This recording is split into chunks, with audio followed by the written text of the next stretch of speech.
Welcome to the first chapter of my E4, E5 course. They say every long journey, begins with a single step. I mean, somebody says that or read it. And yeah, so here we're going to start with basically the worst possible response after E4, E5. So let's just get those moves on the board. You could consider this, if learning E4, E5 was a video game, this would be kind of level 1, the easiest level. So yeah, knight f3, best move, attacking the pawn, forcing a response. And as I said in the introduction, in this course, we're going to deal with every possible response that either defends this pawn or counterattacks our pawn. So, for example, Petrov defense would counterattack our pawn. But yeah, here, well, I'm not going to say it's the worst move. The worst move would be hanging the queen somewhere. But beyond that, f6 is actually the worst possible way to defend the pawn and one of the worst moves in general. And you won't see this very often beyond beginner level. But if you're just starting out at chess and your rating is 1,000 or lower, you'll probably see this fairly frequently. Um, so why is this so bad? I mean, it defends the pawn. It obviously blocks the knight. It does a number of bad things. And very importantly, it opens up this diagonal. And the cool thing about this variation is you get to play a flashy move straight off the bat. If you don't know, I'll give you a couple of seconds. So yeah, we can actually take this pawn right away, sacrificing a piece. Very fun and exciting. So why does this work? Well, it works because of the aforementioned diagonal here.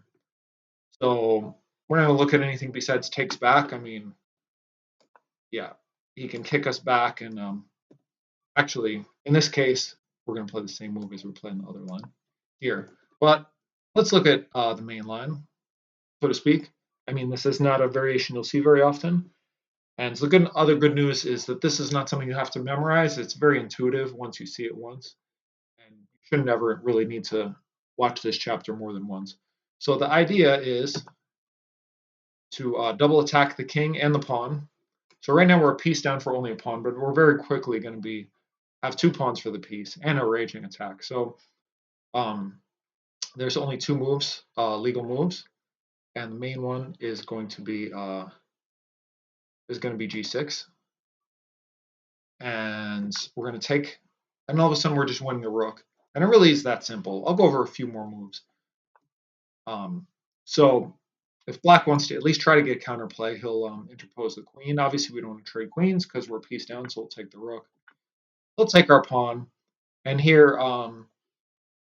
yeah, we could block with the bishop. And if you forget and block with the bishop, that's also totally winning. But even better is to actually move our king. That way we're not losing this pawn. The king and the queen are lined up on this diagonal, so any move with the bishop, we're already threatening another check. The knight is hanging. It's just a disaster. Say black saves the knight. We can hit the queen, get our bishop to this square, probably win this bishop, or at the very least, yeah, say if queen goes here, at the very least we can bring our bishop here and trade. Trading queens is always good because we're material ahead. Yeah, say the queen goes here. Again, none of these you have to memorize at all. Not necessary at all.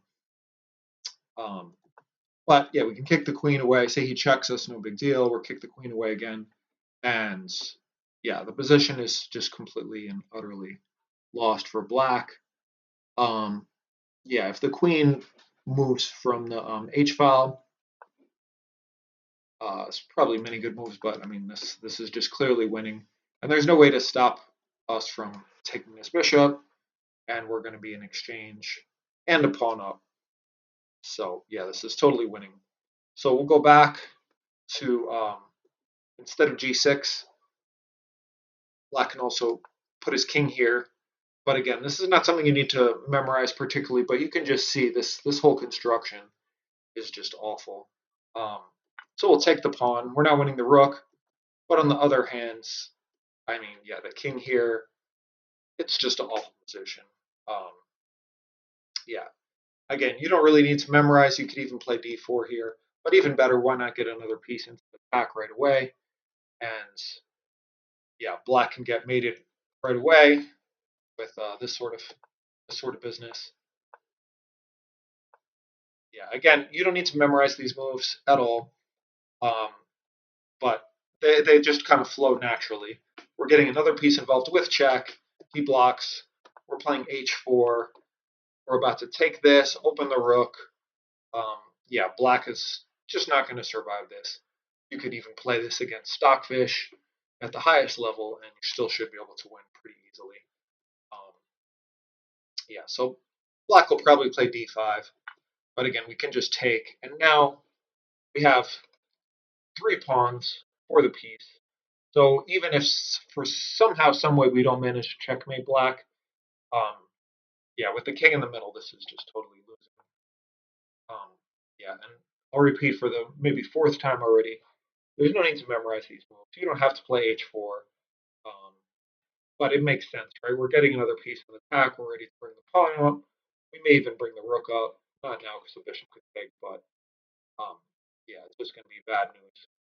And yeah, black really has almost no moves. He can attack our queen, for instance, but then we could drive the king to the corner, play here, and yeah, so he blocks. We're taking. We're taking with check, and yeah, I'm just blitzing these out. I'm not really thinking, but I mean, this is just the type of thing that can happen. Um, and if h6 is played, oh yeah, the reason I show h6 is just because there's a cool move here, unexpected. So we're distracting this bishop from protecting this main square on f5, and yeah, if he takes, we have checkmate. And say he attacks our queen instead, we can actually just move the queen. And this is cute, right? We're threatening to win the rook.